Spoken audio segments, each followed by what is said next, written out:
Students public வரப்போகுதுன்னு ரொம்ப டென்ஷனாக இருக்காதீங்க.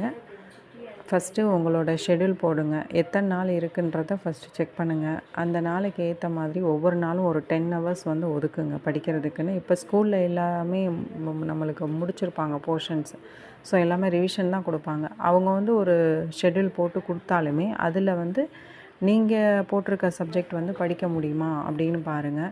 ஸோ டோட்டலாக 10 ஹவர்ஸ் ஒதுக்கி அதுக்கான ப்ரிப்பரேஷனை ஸ்டார்ட் பண்ணுங்கள்.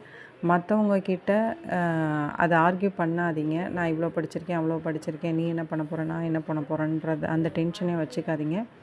உங்களோடதை இண்டிவிஜுவலாக நீங்கள் என்ன பண்ணியிருக்கீங்களோ அதை மட்டும் ஃபோக்கஸ் பண்ணி போங்க.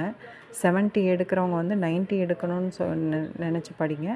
90 எடுக்கணுன்றவங்க வந்து 100 ரீட் பண்ணணும்னு மென்ஷன் பண்ணி படிங்க. ஸோ இந்த மாதிரி நம்ம எடுக்கிறத விட கொஞ்சம் அதிகமான மார்க்ஸ் வச்சு படித்தோன்னா தான் நம்ம எடுக்கிற மார்க்கை எய்ம் பண்ண முடியும்.